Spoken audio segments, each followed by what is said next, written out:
friends, another video about 10 things I no longer buy. Let's begin. The first one is tampons and period pads. There are 2 billion people on earth that are using feminine products. Can you imagine the transportation, the plastics in the tampons, the wrapping? There are other alternatives and the solutions. Personally, I like period underwear, where you can find on Amazon. I can actually add the link into the description box in the video. And there is also period cups that I have never tried. If you have tried it, please leave a comment below and tell me how you like it. Number 2 is makeup remover wipes. According to this, 1.3 billion wipes used daily on the planet. And those wipes takes 100 years for 100 years to break down. That's a long time. So every wipe I use to remove my makeup, it lives on earth longer than me. So think about it, it's scary, and a lot of people, most people are using it every day. So the alternatives is this. Look how cute it is, guys. You can buy a few, or you can buy one to try it first. So it's basically microfiber, and it has 2 different fibers on both sides. One is to remove your makeup, and the other side you can use it to exfoliate. This you can wash. It actually comes with this wash bag. Sorry, and if you have a few, and when you do laundry, you just put in this wash bag and you wash it with your clothes together. This is a much better solution, and I highly recommend. It comes with different patterns, different colors, and it's just so soft. And think about it, and it's so much gentle for our skin. And our skin aging mostly is from the sun damage, and secondly is from our rubbing it, washing it, exfoliating it. Use a lot of harsh chemicals in our skin products and all that. So this will not only help the earth but also help our skin. So why not, right? 2 birds, 1 stone, like Americans say, or like English says. All right, number 3 is jewelry. I'm not against wearing jewelry, but I will just not buying any more fashion jewelries. I love vintage, which is like tested, tried, and last, right? If it didn't fade, that means it's not going to fade anymore. And I love if it has like a sentimental value. If your grandma or your mother or your aunts and give it to you, and that's just a great piece of jewelry, and we should keep it, and we should keep it running in the family for the next generation.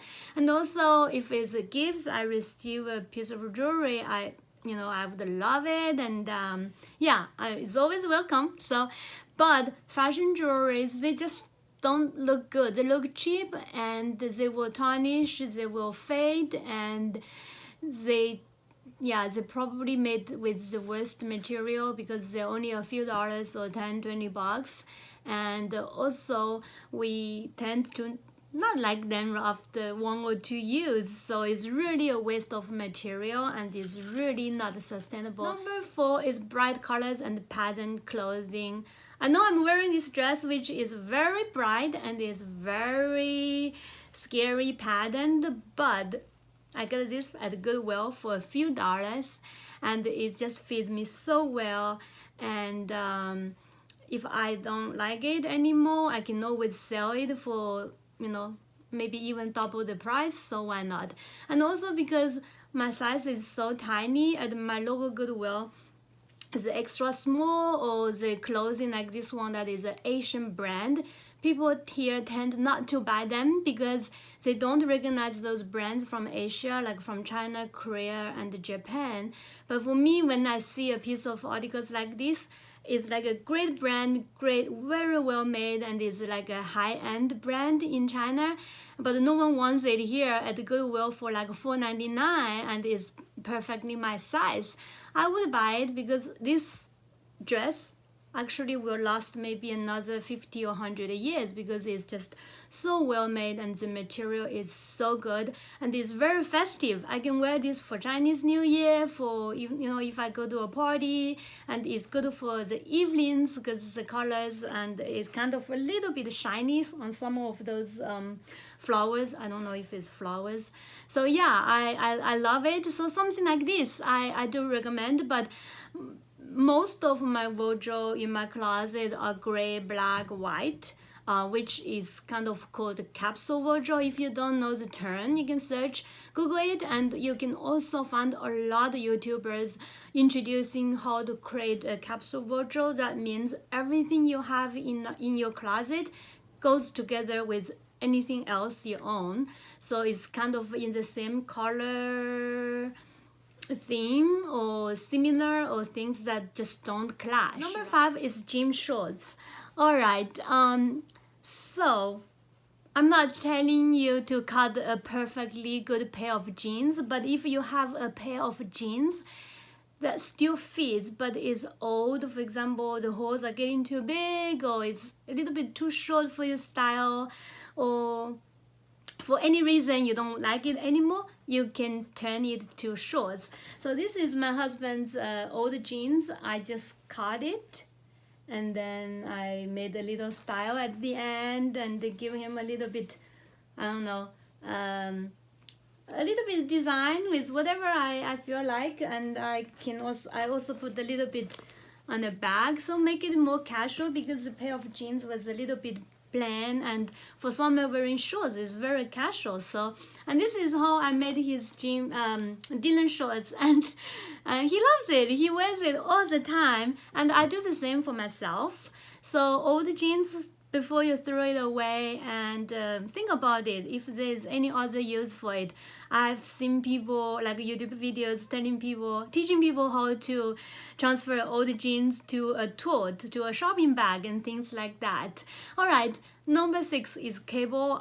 Personally, I've never paid for cable. I think it's like a range from $100 to $200, and I cannot imagine paying that much just for basically, okay, in 2021 we should be paid to watch advertisement and not paying to watch advertisement. That's my first issue with cable TV. And secondly, $100 to $200 a year, that's like $2,000. I mean, 100 to 200 a month, that's 2,000 or more for a year. That's like an international trip, like a trip to Europe for 2 weeks, or to Asia, or to Machu Picchu, or anywhere you want to go. Basically, with that much money, you can take a trip like that, and that's going to be a lifetime experience, and you're going to talk about it and remember that forever. And paying for cable, paying for TV, you just watching TV and eating potato chips, right? All right, number 7 is dryer sheets. So I learned that dryer sheets has a lot of chemical, and it does not really soften much of our clothes. And what works better is the cotton balls. I forgot to bring it here. You basically you can keep reusing it. Every time you dry your clothes, you just put in the dryer, and then yeah, it works just fine, and it has no chemical, and it just made with soft cotton, which can be organic also. Yeah, try that. You can buy it from Amazon. I can link the link in the description box as well. All right, number 8 is I did not on my grocery list. I know I try not to go grocery shopping when I'm hungry. I usually go after I have a meal, either after breakfast or after lunch. Because when you're hungry, everything looks delicious, and you end up buying this and that. Oh, that looks good. Just stick to your list. If you need the snack, have that snack on your list, instead of you don't have it on your list, and you're like, oh, I need a snack, oh, I need a snack. Then you end up buying 5 different snacks when you only really meant to buy only one. So have a list and stick to it. All right, number 9 is things with excess packaging. This one is really tough, because today we buy a lot of things online, and like for example Amazon, it comes with a box outside because it's privacy issue, right? People are not supposed to see what we're buying. Then inside there's another box, and then inside there's other packagings. A good example is like Apple products. Anything you buy comes with those beautiful white, shiny white boxes. I mean, every time I open an Apple product, I'm thinking like how much money I'm paying for this packaging. It's like crazy. So if we try to eliminate that, everything I recommend, things like this, like period underwear, those are really will help us eliminate a lot of the packaging and the transportation, carbon footage and things like. So every time we buy something, if we can bring our own container, if we can bring a shopping bag, or if we can just buy it at a local store instead of online. For example, I can make a trip to Target and buy 10 things instead of buying 10 boxes from Amazon, and then that's 10 boxes that we need to unpack, we need to cut them, we need to sort them, we need to recycle or put them in somewhere special. That's like a lot of work. I think trying to Target probably also like 5 or 10 minutes for a lot of people, and it's probably the same time you're dealing with those packages. So right, think about that next time you click that buy button on Amazon.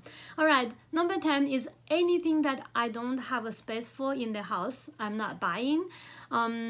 If you see something like, oh, I might need it in the future, or I might have found a space for it, I think things like that, we don't really need it, and we don't have a space for the house, in the house for it. That's really not a good buy, because then you have to find a storage for it, you shuffle it under your bed, or hide in the closet, and that means you are never going to use it. So if you don't use it, why buying it, right? And if we don't have space for it, that means we already have too much stuff, and then we don't really need it anymore.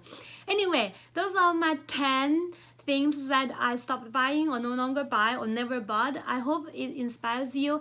I know everyone's list is different. Those are just the list that works for me that I no longer need.